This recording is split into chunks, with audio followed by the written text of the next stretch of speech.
In our AZ900 course, one of the things you're going to need to understand is how to describe cloud computing.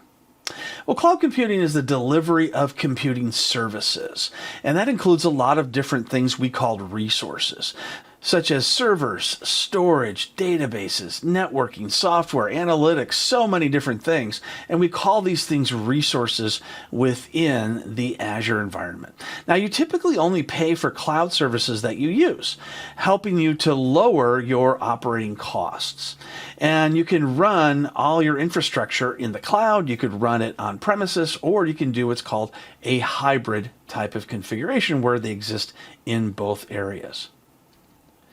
Now let's take a look at what's called the shared responsibility model, and this is a big part of the AZ900 examination. So here you see 4 different types of platforms. You see on-premises, infrastructure as a service, or IaaS, platform as a service, and software as a service. Don't worry if you don't totally understand these yet. I'm going to go over those in detail throughout this course. So what you're going to see is responsibility. Responsibility is a big part of understanding the AZ900 exam.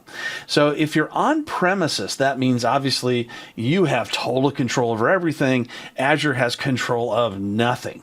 So you're going to go ahead and take care of the information and data, the applications, the operating system, all those different kinds of things. Now, if you go ahead and say, use the Azure service for creating a virtual machine, that's going to be called infrastructure as a service. So Azure is going to take care of a few things. It's going to take care of the network. It's going to take care of the data center, which is a physical building. It's going to take care of the hosts themselves. But you're going to be in charge of everything else, the operating system, network controls, applications. You decide what goes on that server. The next step over is platform as a service. Now we have some shared responsibility, which is an important thing to understand. So as far as Azure is concerned, they're taking care of the operating system now and everything that goes beneath it. But you're going to have shared types of responsibilities. When it comes to network controls, basically Microsoft Azure is going to create the networking devices, the resources, such as the network interface card, the network security group, all these different things that you'll understand more of as we go along in this course. But you're going to be in charge of setting what IP address is going to be on there. They take care of the network card. You take care of what an IP address is set. Same thing with the applications. You can install the applications, but Microsoft can go ahead and make those applications available to you. And then identity and directory infrastructure as well. That basically allows you to go ahead and use accounts that you've created, which is directly above it, something you're responsible for. And when that account logs in to Azure, then they provide what's called identity services. They will authenticate the user for you. You put in the username and the password, and then Azure will say whether or not that's correct and allow you or block you from getting access. That's identity and directory infrastructure. It's shared.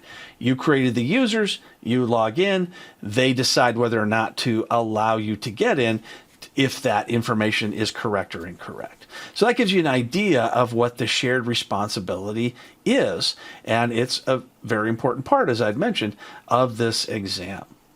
And then you have software as a service, which is where you do very little. You obviously are going to need to create things like accounts and devices and things like that. But if you're using something like Microsoft 365 Office applications, that's a great example of software as a service. They provide all the software. You install it, you go ahead and create the identities and license the users, but they provide all of the back office infrastructure to make those applications work. That's the shared responsibility model. Let's take a quick look at what the Azure portal looks like to give you an idea of how this all works. Here is the Azure portal. So when you log into the Azure portal, you're going to see various different Azure services.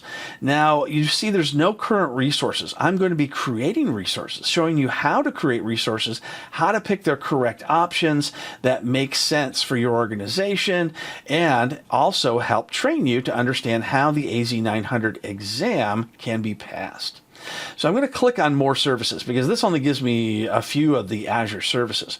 If you take a look at more services, oh wow, we've got hundreds and hundreds of different services and resources that you can create, license, and use. Now, are all these important to you? No, they are not. Most of these services you will never use and are not going to be important to you as a sysadmin. That's because within all these services, you've got tools for DevOps types of employees, you've got services for programmers, database administrators, sysadmins, help desk, all different types of job titles. And some people have multiple different job titles depending on the size of their organization and the size of their IT team. So I'm just going to focus on things that once again help you pass the AZ900 exam throughout this course. I'm going to do all different types of demonstrations that will help you with that end goal in mind. So this is the Azure portal. It's not the last time I'm going to show it. This is the first time. You're going to see a lot more of it, and you're going to see a lot of demonstrations coming up. You won't need to memorize every different type of Azure service that is available, but I will show you ones relevant for passing the AZ900.